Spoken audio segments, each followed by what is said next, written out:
Hi hello ನಮಸ್ತೆ ಗೆಳೆಯರೆ, ನಿಮ್ಮ ಅಗ್ರಿಟೆಕ್ ಕನ್ನಡ ಚಾನಲ್ಗೆ ಸ್ವಾಗತ ಸುಸ್ವಾಗತ. ಈಗ ಬಂದು ವಿಡಿಯೋಗಳು ಮಾಡ್ಕೊಳ್ತಾ ಬರ್ತಾ ಇದ್ರೆ ಆಲ್ಮೋಸ್ಟ್ ನಿಯರ್ ಹೆಸರುಘಟ್ಟವರೆಗೂ ಬಂದಿದ್ದೀರಿ ವಿಡಿಯೋಗಳು ಹುಡ್ಕೊಂಡು. ಸೊ ವಿಡಿಯೋಗಳು ಹುಡ್ಕೊಂಡು ಬರುವಾಗ ಒಂದು ವಿಶೇಷವಾಗಿ ನಮ್ಗೆ ಇಲ್ಲೇನು ಕಾಣಿಸ್ತು ಅಂತ ಹೇಳಿದ್ರೆ ಆಕಾಶ್ ಆರ್ಗ್ಯಾನಿಕ್ ಫರ್ಟಿಲೈಸರ್ಸ್ ಅಂತ ಕಾಣಿಸ್ತು. ಎರೆಹುಳು ಗೊಬ್ಬರ ಘಟಕ.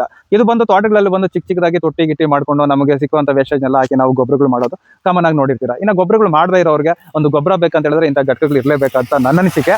ಬಟ್ ಯಾವ ರೀತಿ ಒಂದು ಪ್ರೊಸೀಜರ್ನ ಮಾಡ್ತಾರೆ, ಯಾವ ರೀತಿ ಸ್ಟೋರೇಜ್ ಮಾಡ್ತಾರೆ, ಯಾವ ಗೊಬ್ಬರನ ಬಳಕೆ ಮಾಡ್ತಾರೆ, ಮತ್ತೆ ಎರೆಹುಳುಗಳೆಲ್ಲ ಯಾವ ತರ ಇರುತ್ತೆ, ಮತ್ತೆ ಏನೆಲ್ಲ ಒಂದು ಸ್ಟೆಪ್ಸ್ ಇರುತ್ತೆ ಅದೆಲ್ಲ ಮಾಡೋದಕ್ಕೆ ಅಂತ ಹೇಳ್ಬಿಟ್ಟು ನಿಮ್ಗೆ ಏನಾದ್ರು ಮಾಹಿತಿ ಬೇಕಾದ್ರೆ ಈ ವಿಡಿಯೋನ ಕಂಪ್ಲೀಟ್ ಆಗಿ ನೋಡಿ, ಆಮೇಲೆ ನಿಮ್ಗೆ ಗೊತ್ತಾಗುತ್ತೆ. ಬನ್ನಿ ವಿಡಿಯೋಗೆ ಹೋಗೋಣ.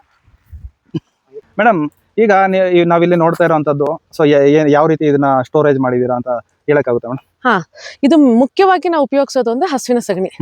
ಹಸುವಿನ ಸಗಣಿನೇ ಯಾವ್ದೇ ಎರೆಹುಳ ಗೊಬ್ಬರಕ್ಕೆ ಮುಖ್ಯವಾಗಿ ಬೇಕಾಗಿರುವಂತಹ ರಾ ಮೆಟೀರಿಯಲ್.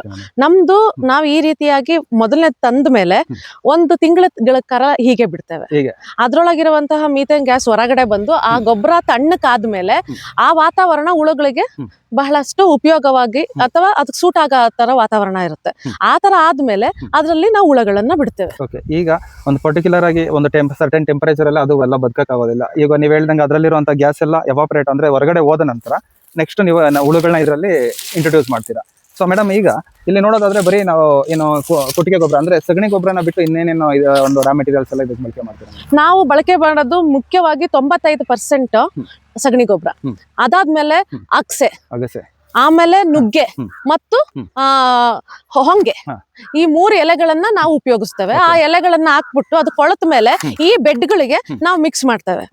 ಮಿಕ್ಸ್ ಮಾಡ್ಬಿಟ್ಟು ಅದು ಎಲ್ಲ ಒಂದ್ ನಮಗೆ ಬೇಕಾಗಿರುವಂತಹ ಟೆಂಪರೇಚರ್ ಬಂದು ತಣ್ಣಕ್ಕಾದ್ಮೇಲೆ ಅದಕ್ಕೆ ಹುಳಗಳನ್ನ ಬಿಡ್ತೀವಿ. ಆ ಹುಳಗಳು ಇದನ್ನ ತಿಂದ್ಬಿಟ್ಟು ಹಿಕ್ಕೆ ಹಾಕುತ್ತಲ್ವಾ, ಅಥವಾ ನಾವ್ ಇಂಗ್ಲಿಷ್ ಅಲ್ಲಿ ಹೇಳ್ಬೇಕಂದ್ರೆ ಅದ್ರ ಎಕ್ಸ್ಕ್ರೀಟ, ಆದ್ರೆ ಆ ಹಿಕ್ಕೆನೇನೆ ಎರೆಹುಳ ಗೊಬ್ಬರ. ಓಕೆ ಮೇಡಮ್, ಈಗ ಒಂದು ಪರ್ಟಿಕ್ಯುಲರ್ ಆಗಿ ನೀವು ಅಲ್ಲಿ ಡಂಪ್ ಮಾಡಿರುವಂತ ಗೊಬ್ಬರದ ಮೇಲೆಲ್ಲ ಒಂದು ಇರಿಗೇಷನ್ ಟೈಪ್ ರೈನ್ ಡ್ರಿಪ್ ಹಾಕಿದೀರಾ. ಸೊ ಏನಿರ್ಬೋದು ರೀಸನ್ ಮೇಡಮ್ ಅದಕ್ಕೆ? ಇದು ಮುಖ್ಯವಾಗಿ ಎರೆಹುಳುಗಳಿಗೆ ಬೇಕಾಗಿರೋದು 3 ಒಂದು ನೀರು, ಇನ್ನೊಂದು ನೆರಳು, ಮತ್ತೆ ಇನ್ನೊಂದು ಆಹಾರ. ಆಹಾರ ಅಂತ ಅಂದ್ರೆ ಅದಕ್ಕೆ ನಾವು ಸಗಣಿ ಗೊಬ್ಬರ ಮತ್ತು ಹಸಿರೆಲೆ ಗೊಬ್ಬರ ಹಾಕಿದ್ದೇವೆ. ನೆರಳು ಅಂತ ಅಂದ್ರೆ ತೆಂಗಿನ ಗಿಡಗಳನ್ನ ಮುಚ್ಚುತ್ತೇವೆ. ಆಮೇಲೆ ಯಾವಾಗ್ಲೂ ತೇವಾಂಶ ಇರಬೇಕು. ತೇವಾಂಶ ಇರಬೇಕಾಗಿರೋದಕ್ಕೋಸ್ಕರನೇ ರೈನ್ ಟೇಪ್ ಗಳನ್ನ ಹಾಕ್ಬಿಟ್ಟು ನಾವು ಅದಕ್ಕೆ ನೀರುಗಳನ್ನ ಸತತವಾಗಿ ಕೊಡ್ತಾ ಇರೋದ್ರಿಂದ ಅದ್ರಲ್ಲಿರುವಂತಹ ಉಷ್ಣಾಂಶ ಕಾಪಾಡ್ಕೊಳ್ತಾ ಹೋಗ್ತವೆ. ಮತ್ತೆ ಅದಕ್ಕೆ ಆ ವಾತಾವರಣ ಎರೆಹುಳುಗಳಿಗೆ ಬಹಳ ಸೂಕ್ತವಾಗಿರೋದ್ರಿಂದ ಅವು ಚೆನ್ನಾಗಿ ಬೆಳೆಯುತ್ತೆ, ಮತ್ತೆ ಚೆನ್ನಾಗಿ ಆಹಾರ ತಿನ್ನುತ್ತೆ. ಅವಾಗ ನಮಗೆ ಒಳ್ಳೆ ಗುಣಮಟ್ಟದ ಎರೆಹುಳುಗಳ ಗೊಬ್ಬರ ಸಿಗುತ್ತೆ. ಓಕೆ ಮೇಡಮ್, ಈಗ ಒಂದು ಪರ್ಟಿಕ್ಯುಲರ್ ಆಗಿ ಈ ಒಂದು ಸ್ಟೆಪ್ ಮುಗಿತು ಮೇಡಮ್. ಈಗ ಇದರಲ್ಲಿ ಒಂದು ಹಂತವಾಗಿ ಇರುತ್ತಲ್ವಾ ಮೇಡಮ್? ಈಗ ಒಂದು ಇದಾಯ್ತು, ಈಗ ಗೊಬ್ಬರದ ಆಯ್ತು, ಹಸಿರೆಲೆ ಇದಾಯ್ತು, ಮತ್ತೆ ಅದಕ್ಕೆ ಇರಿಗೇಷನ್, ಅದಕ್ಕೆ ಬೇಕಾಗಿರೋ ಅನುಕೂಲತೆ ಎಲ್ಲ ಮಾಡ್ಕೊಟ್ಟಿದ್ದಾದ್ಮೇಲೆ ನೆಕ್ಸ್ಟ್ ಹಂತ ಯಾವ ರೀತಿ ಇರುತ್ತೆ ಮೇಡಮ್? ನೆಕ್ಸ್ಟ್ ಹಂತ ಅಂತಂದ್ರೆ ನಾವು ಪ್ರೊಡಕ್ಷನ್ ಮಾಡ್ತೀವಿ, ಮ್ಯಾನುಫ್ಯಾಕ್ಚರಿಂಗ್ ಮಾಡ್ತೀವಿ ಅನ್ನೋದು ಸುಳ್ಳು. ಇದು ಒಂದು ಕ್ರಿಯೆ ಅಷ್ಟೇ. ಆ ಹುಳ ತಿನ್ಬೇಕು, ಅದು ಗೊಬ್ಬರ, ಅದು ಅದ್ರದ್ದು ಹಿಕ್ಕೆನೆ ಗೊಬ್ಬರ. ಇಲ್ಲಿ ನೋಡಿ, ಇಲ್ಲಿ ನೋಡಿದಾಗ ನೀವು ಅದು ಹುಳ ಎಲ್ಲ ತಿಂದಿರೋಂಥದ್ದು. ಹಾಗಾಗಿ ರೆಡಿ ಆಗಿರೋದ್ರಿಂದ ಅದು ಚಾಪುಡಿ ರೀತಿ ಇರುತ್ತೆ. ಅದನ್ನ ನಾವು ಹಾರ್ವೆಸ್ಟ್ ಮಾಡ್ತಾ ಹೋಗ್ತೇವೆ. ಅದನ್ನ ತೆಗೆದ್ಬಿಟ್ಟು ನಾವು ನಮ್ದು ಜರಡಿಗೆ ಮಿಷಿನಿಗೆ ಹಾಕ್ಬಿಟ್ಟು ಇದ್ರಲ್ಲಿರುವಂತಹ ಸ್ವಲ್ಪ ಕಡ್ಡಿ ಕಸ ಏನಾದ್ರೂ ಇದ್ರೆ ಅದನ್ನ ತೆಗೆದ್ಬಿಟ್ಟು ನಾವು ನಮ್ ಸ್ಟಾಕ್ ಮಾಡ್ಬಿಟ್ಟು ಪ್ಯಾಕಿಂಗ್ ಮಾಡ್ತೇವೆ. ಇದು ರೆಡಿ ಆಗಿರೋದು. ಈಗ ರೆಡಿ ಇದೆ ಇದು, ಅಂದ್ರೆ ಹೊರಗಡೆಗೆ ನಾವು ಕಳಿಸ್ಲಿಕ್ಕೆ ಸೂಕ್ತವಾಗಿದೆ. ಇದರಲ್ಲಿ ಏನಾದ್ರು ಕಾಣಿಸುತ್ತಾ ಎರೆಹುಳ ಏನಾದ್ರು? ಹಾ ಸರ್, ಕಾಣುತ್ತೆ. ಇದು ಈಗಾಗ್ಲೇ ಕೆತ್ತಿರೋದ್ರಿಂದ ಒಳಗಡೆ ಹೋಗಿರುತ್ತೆ.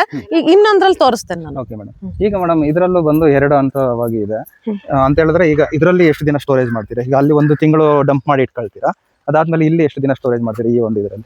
ನಮ್ದು ಸರ್ ಹೆಚ್ಚು ಕಡಿಮೆ ಹೊರಗಡೆ ಅಂದ್ರೆ ತೆರೆದ ರೀತಿಯ ಪದ್ಧತಿಯಲ್ಲಿ 3 ತಿಂಗಳು ಹೆಚ್ಚು ಕಡಿಮೆ ಆ ಹುಳ ತಿಂದು ನಮಗೆ ರೆಡಿ ಆಗ್ಬೇಕು ಅಂದ್ರೆ ಮತ್ತೆ ನಮ್ದು ತೆರೆದ ಪದ್ಧತಿಯಲ್ಲೂ ಇದೆ, ಮತ್ತೆ ತೊಟ್ಟಿ ಪದ್ಧತಿಯಲ್ಲೂ ಇದೆ.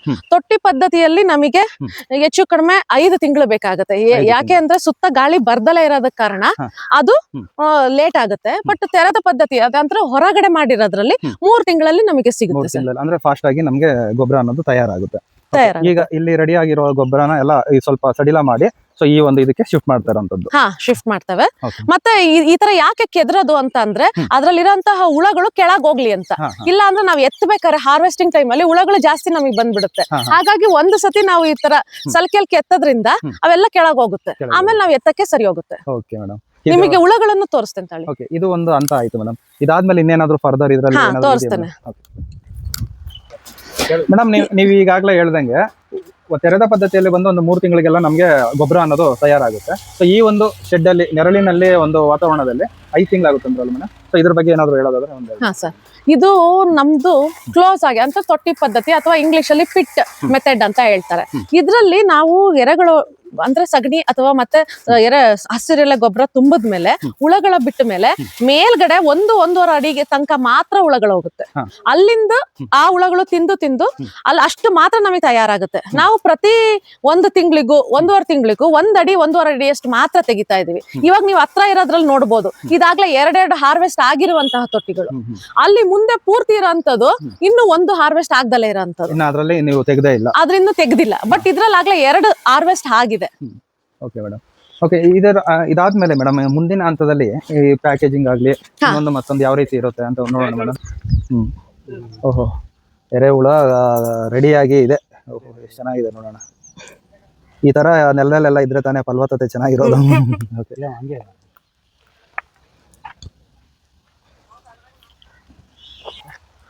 ಇದು ಎರೆಹುಳುಗಳು ಸರ್. ಇದು ಆಫ್ರಿಕನ್ ಬ್ರೀಡ್ ಇಂದು ವೆರೈಟಿ ಇರುತ್ತೆ. ಬಟ್ ಇಂಡಿಯಾದಲ್ಲಿ ಈಗಾಗ್ಲೇ ಇದೆ ಅಂತಾನೆ ಹೇಳಕ್ಕಾಗಲ್ಲ. ಎಲ್ಲ ಕ್ರಾಸ್ ಆಗ್ಬಿಟ್ಟು ಬರೀ ಪ್ಯೂರ್ ಆಫ್ರಿಕನ್ ಬ್ರೀಡ್ ಎಲ್ಲೂ ಸಿಗ್ತಾ ಇಲ್ಲ ಸರ್. ಹಾಗಾಗಿ ಬಟ್ ಇದನ್ನು ಚೆನ್ನಾಗಿ ಕೆಲಸ ಮಾಡುತ್ತೆ ಸರ್. Okay madam. ಇಷ್ಟು ಅಂದ್ರೆ ಈಗ ಪ್ರತಿಯೊಂದ್ರಲ್ಲೂ ನೀವೇ ಇದ್ರಲ್ಲೇ ಬಿಟ್ಬಿಡ್ತೀರಲ್ವಾ? ಸೊ ಅದು ಮಲ್ಟಿಪ್ಲೈ ಆಗ್ತಾ ಇರುತ್ತಲ್ವಾ ಮೇಡಮ್? ಮಲ್ಟಿಪ್ಲೈ ಆಗುತ್ತೆ. ನೋಡಿ ಇಷ್ಟೊತ್ನಲ್ಲಿ ಸ್ವಲ್ಪ ಒಳಗಡೆ ಇರುತ್ತೆ, ಮಣ್ಣಿಂದ ಒಳಗಡೆ ಹೋಗ್ಬಿಡುತ್ತೆ ಕೆಳಗಡೆಕ್ಕೆ. ಆಮೇಲೆ ಸಂಜೆ ಆಗ್ತಾ ಅದು ಮೇಲೆ ಬರುತ್ತೆ.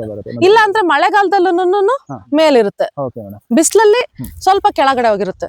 ಮೇಲೇನೆ ಸಿಕ್ಬೋದು ನೆರಳಲ್ಲಿ ಅಲ್ಲ. ಓಹೋ, ಸ್ನೇಹಿತರೆ ಇಲ್ಲಿ ನೀವು ಗಮನಿಸ್ತಾ ಇರ್ಬೋದು ಯಾವ ರೀತಿ ಇದೆ ಅಂತ ಹೇಳ್ಬಿಟ್ಟು. ನೆರಳಲ್ಲಿ ಇದ್ರೆ ಮೇಲೆನೆ ಮೇಯ್ಕೊಂಡು ಆರಾಮಾಗಿ ಓಡಾಡ್ಕೊಂಡಿರ್ತವೆ. ಆದ್ರೆ ಬಿಸಿಲಲ್ಲಿ ಅಂತ ಹೇಳಿದ್ರೆ ನಿಮ್ಗೆ ಈ ರೀತಿ ಸಿಗೋದಿಲ್ಲ. ನೋಡಿ ಮೇಡಮ್, ಈಗ ನಾವ್ ಇಷ್ಟೆಲ್ಲ ನೋಡ್ಕೊಂಡ್ ಬಂದ್ರೆ ಈಗ ನೆಕ್ಸ್ಟ್ ಸ್ಟೆಪ್, ಈಗ ರೆಡಿ ಆಗಿರುವಂತ ಗೊಬ್ಬರನ ಇಲ್ಲಿ ತಗೊಂಡ್ಬಂದ್ ಏನ್ ಮಾಡ್ತಾರೆ? ನಾವು ರೆಡಿ ಆಗಿರೋಂತ ಗೊಬ್ಬರನ ತಗೊಂಡ್ಬಂದ್ಬಿಟ್ಟು ನಮ್ದು ಜರಡಿಗೆ ಹಾಕ್ತೇವೆ. ಇದ್ರಲ್ಲಿ ನಮಗೆ ಕಡ್ಡಿ ಕಸ, ಹುಳ ತಿಂದಲೇ ಇರೋದು, ಈ ರೀತಿ ಆಗಿರೋಂಥದ್ದು ಎಲ್ಲಾನು ಈ ತರ ದುಂಡಕ್ಕಿರುತ್ತೆ. ಹುಳ ತಿಂದಿರೋದು ಮಾತ್ರನೇ ಈ ರೀತಿ ಟೀ ಪುಡಿ ತರ ಆಗುತ್ತೆ ಇರೋದ್ರಿಂದ ಇದನ್ನ ಮಾತ್ರನೇ ನಾವು ಸ್ಟೋರೇಜ್ಗೆ ಹಾಕ್ತೇವೆ. ಇದು ರೆಡಿ ಆಗಿರೋಂತಹ ಗೊಬ್ಬರ. ಇದ್ರಲ್ಲಿ ಕೆಲವೊಂದು ಹುಳ ತಿಂದಲೇ ಇರೋದು ಇರುತ್ತೆ, ಮತ್ತೆ ಚೂರ್ ಕಡ್ಡಿ ಕಸ ಏನಾದ್ರೂ ಇದ್ರೂ ಅದನ್ನೆಲ್ಲ ತೆಗೆದ್ಬಿಟ್ಟು ಬರೀ ಸ್ವಚ್ಛವಾಗಿರುವಂತ ಮತ್ತೆ ಇದನ್ನ ಫರ್ದರ್ ಪ್ರೊಸೆಸಿಂಗ್ ಹಾಕಿದ್ರೆ ಮತ್ತೆ ರೆಡಿ ಆಗುತ್ತಲ್ವಾ? ಕೆಲವೊಂದ್ಸತಿ ಆಗುತ್ತೆ ಸರ್. ತೀರಾ ಮಣ್ಣಿದೆ, ಅದ್ರಲ್ಲಿ ಏನೂನು ನಮ್ ಗೊಬ್ಬರದ ಅಂಶ ಇಲ್ಲ ಅಂದಾಗ ನಾವು ಅಲ್ಲಿಗೆ ಅದನ್ನ ವೇಸ್ಟ್ ಅಂತ ಬಿಸಾಡ್ತೇವೆ ಸರ್.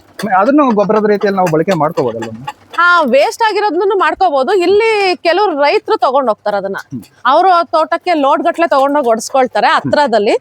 ಬಟ್ ಬೇರೆಯವ್ರಿಗೆಲ್ಲ ನಾವೇನ್ ಅದನ್ನ ಮಾರಲ್ಲ. ಅದನ್ನೆಲ್ಲಾನು ಇದು ಚೆನ್ನಾಗಿರೋಂತ ಗೊಬ್ಬರನ ಮಾತ್ರನೇ ನಾವು ಪ್ಯಾಕ್ ಮಾಡಿ ಮಾರೋದು. ಇದರಲ್ಲಿ ಪ್ರೊಸೀಜರ್ ಅಲ್ಲಿ ಈಗ ನಮಗೆ ಏನಾದ್ರೆ ಎರೆಹುಳ ಗೊಬ್ಬರ ಏನೋ ರೆಡಿ ಆಗಿದೆ, ಇದರಲ್ಲಿ ಹುಳ ಎಲ್ಲ ಇರುತ್ತಾ ಮೇಡಮ್? ಹಾ ಸರ್, ದೊಡ್ಡದ್ನೆಲ್ಲ ನಾವು ಜರಡಿ ಇರ್ಬೇಕಾದ್ರೆ ತೆಗೆದ್ಬಿಟ್ಟು ಬೇರೆ ಬೆಡ್ಡಿಗೆ ಬಿಟ್ಟಿರ್ತೇವೆ. ಆದ್ರೆ ನಿಮಗೆ ಇದ್ರಲ್ಲಿ ಚಿಕ್ಕದು ಮತ್ತೆ ಮೊಟ್ಟೆಗಳು ಇದ್ರಲ್ಲಿ ಉಳ್ಕೊಂಡಿರುತ್ತೆ. ನಾವ್ ಇದನ್ನು ಸ್ಟಾಕಿಗೆ ಹಾಕಿ ಇಟ್ಟಾಗ ಅಲ್ಲೇನೆ ಕೆಲವೊಂದ್ಸತಿ ಈಗ 1 ವಾರ 4-5 ದಿವಸ ಅಲ್ಲೇ ಇಟ್ಟಾಗ ಮತ್ತೆ ಅದ್ರಲ್ಲೇನೆ ಉತ್ಪತ್ತಿ ಆಗುತ್ತೆ. ಮೇಡಮ್, ಇಲ್ಲಿ ಸ್ಟಾಕ್ ಆಗಿರುವಂತ ಒಂದು ಕಾಂಪೋಸ್ಟ್ ಈಗ ಪ್ಯಾಕಿಂಗ್ ಗೆ ಸಿದ್ಧವಾಗಿರೋದಲ್ಲ ಮೇಡಮ್ ಇದು? ಇದು ನಾವು ಜರಡಿ ಹಿಡಿದಿರುವಂತ ಪ್ಯೂರ್ ಗೊಬ್ಬರನ ತಗೊಂಡ್ಬಂದು ಇಲ್ಲಿ ಸ್ಟಾಕ್ ಮಾಡ್ತೀವಿ. ಈ ಸ್ಟಾಕಿಗೆ ನಾವು ಟ್ರೈಕೋಡರ್ಮಾ, ಸೂಡೋಮೋನಾಸ್ ಮತ್ತೆ AMC ನ ಎನ್ರಿಚ್ ಮಾಡ್ತೇವೆ. ಮತ್ತೆ ಅದನ್ನು ಆಡ್ ಮಾಡ್ತೀರಾ? ಅದನ್ನು ಆಡ್ ಮಾಡ್ತೀವಿ. ಯಾಕೆ ಅಂತ ಅಂದ್ರೆ ಅದ್ರಲ್ಲಿ ಒಂದು ನಮಗೆ ಬೇಕಾಗಿರುವಂತಹ ಸೂಕ್ಷ್ಮಾಣು ಜೀವಿಗಳಿರುತ್ತೆ. ಅದು ಎಲ್ಲಾ ಬೆಳೆಗಳಿಗೂ ಬೇಕಾಗಿದ್ದಂಥದ್ದು ಮತ್ತೆ ಬಹಳ ಒಳ್ಳೇದು. ಹಾಗಾಗಿ ಅದನ್ನ ಮಿಕ್ಸ್ ಮಾಡಿ ಇಟ್ಟಿರ್ತೀವಿ. ಎಲ್ಲ ರೆಡಿ ಆದ್ಮೇಲೆ ನಾವು ಸ್ಟಾಕಿಗೆನೆ ಹಾಕಿರೋದ್ರಿಂದ ಅದು ರೆಡಿ ಅಂತ ಹೇಳ್ಬಿಟ್ಟು ಅದನ್ನ ನಾವು ಸೀದಾ ಪ್ಯಾಕಿಂಗ್ ಗೆ ಕಳಿಸ್ಬಿಟ್ಟು ಪ್ಯಾಕ್ ಮಾಡ್ತೇವೆ. ಓಕೆ ಮೇಡಮ್, ಈಗ ಒಂದು ಬ್ಯಾಗ್ ನಲ್ಲಿ ನೋಡೋದಾದ್ರೆ ಎಷ್ಟು ಕೆಜಿ ಇರುತ್ತೆ ಮೇಡಮ್? ಈ ಬ್ಯಾಗ್ ಇದೆಯಲ್ಲ ಸರ್, ಇದು 50 kg ಬ್ಯಾಗ್. ನಮ್ಮಲ್ಲಿ 25 kg ಸಿಗುತ್ತೆ, 50 kg ಬ್ಯಾಗ್ ಸಿಗುತ್ತೆ. ಇದು 600 ರೂಪಾಯಿ ಬೆಲೆ ಆಗುತ್ತೆ. 25 kg 300 ರೂಪಾಯಿ ಬೆಲೆ ಆಗುತ್ತೆ. 12,000 ರೂಪಾಯಿ ಟನ್ ಸರ್. ಮೇಡಮ್, ಗೊಬ್ಬರದೇನೋ ಆಯ್ತು ಮೇಡಮ್, ಇಲ್ಲೇನೋ ಡ್ರಮ್ಗಳು ಈ ರೀತಿಯಲ್ಲಿ ಸೀರಿಯಲ್ ಆರ್ಡರ್ ಜೋಡಿಸಿದ್ರೆ ಏನ್ ಮೇಡಮ್ ಇದೆಲ್ಲ? ಇದು ಎರೆ ಜಲ ಅಂತ ಸರ್. ಇದ್ರಲ್ಲೂ ಸಹ ನಾವು ಹಸುವಿನ ಗೊಬ್ಬರ ಮತ್ತು ಹಸಿರೆಲೆ ಗೊಬ್ಬರನ ಎರಡೂನು ಹಾಕ್ಬಿಟ್ಟು ಹುಳಗಳನ್ನ ಬಿಡ್ತೇವೆ. ಆಮೇಲೆ 1 ನಿಮಿಷಕ್ಕೆ 1 ಹನಿ ಕೆಳಗಡೆ ನೀರ್ ಬರ್ಬೇಕು. 1 ನಿಮಿಷಕ್ಕೆ 1 ಹನಿ ಆ ರೀತಿ ಮಾಡ್ಬಿಟ್ಟು ಅದನ್ನ ಕೆಳಗಡೆ ನೀರನ್ನ ನಾವು ಕಲೆಕ್ಟ್ ಮಾಡ್ತೀವಿ. ಇದು ಡ್ರೆಂಚಿಂಗಿಗೂ ಮತ್ತೆ ಸ್ಪ್ರೇನು ಮುಖ್ಯವಾಗಿ ನಿಮಗೆ ತರಕಾರಿ ಬೆಳೆಗಳಿಗೆ ಬಹಳ ಉಪಯುಕ್ತವಾಗಿದೆ. ಓಕೆ ಮೇಡಮ್, ಡ್ರೆಂಚಿಂಗ್ ಗೆ ಮತ್ತೆ ಇದಕ್ಕೆ ಸ್ಪ್ರೇನು ಮಾಡ್ಬೋದು. ಮೇಡಮ್ ಯಾವಾಗ ಹೂ ಕಚ್ಚೋ ಟೈಮಲ್ಲಿ ಮತ್ತೆ ಕಾಯಿ ಕಚ್ಚಬೇಕಾದ್ರೆ ನೀವು ಸ್ಪ್ರೇ ಮಾಡಿದ್ರೆ ಬಹಳ ಚೆನ್ನಾಗಿ ನಿಮಗೆ ಹೂ ಎಲ್ಲ ಕಚ್ಚುತ್ತೆ. ಈಗ ಈ ಡ್ರಮ್ ರೆಡಿ ಆಗಿರೋದ್ರಿಂದ ಇದ್ರಲ್ಲಿರೋ ಗೊಬ್ಬರನ ನಾವು ಹಾರ್ವೆಸ್ಟ್ ಮಾಡ್ಬೇಕು, ಹಾಗಾಗಿ ನೀರ್ ಕೊಡೋದನ್ನ ನಿಲ್ಸಿದೀವಿ. ಮೇಡಮ್ ಈಗ ನೀರಿನ ಪ್ರಮಾಣ ಯಾವ ರೀತಿ ಕೊಡ್ತೀರಾ ಮೇಡಮ್ ಇದಕ್ಕೆ? ನಾವು ಸಣ್ಣದಾಗಿ ನಾವು ಮೇಲಿಂದ ಒಂದು ಹನಿ ಬೀಳ ಹಾಗೆ ಪೈಪ್ ಮಾಡಿದೀವಿ, ಬಟ್ ಇವಾಗ ಕೊಡ್ತಾ ಇಲ್ಲ ನೀರು. ಇದನ್ನ ತೆಗಿಬೇಕು, ಹಾರ್ವೆಸ್ಟ್ ಮಾಡ್ಬೇಕು ನಾವು, ಹಾಗಾಗಿ ಈಗ ನೀರ್ ಕೊಡ್ತಾ ಇಲ್ಲ. ಅದನ್ನ ಶೇಖರಣೆ ಮಾಡಿರೋದನ್ನ ಇದು ಕೊನೆಯಲ್ಲಿರೋ ಅಂತ ಡ್ರಮ್ ಅಲ್ಲಿ ಶೇಖರಣೆ ಮಾಡಿರ್ತೀವಿ. ಯಾವಾಗ ನಮ್ದು ಗ್ರಾಹಕರು ಬರ್ತಾರೋ ಅವರಿಗೆ ಅದನ್ನ ನಾವು ತುಂಬಿ ಕೊಡ್ತೇವೆ. ಇದು ಕೊನೆಯದು, ಇದ್ರಲ್ಲಿ ನಾವು ತುಂಬಿಸಿಟ್ಟಿರ್ತೀವಿ.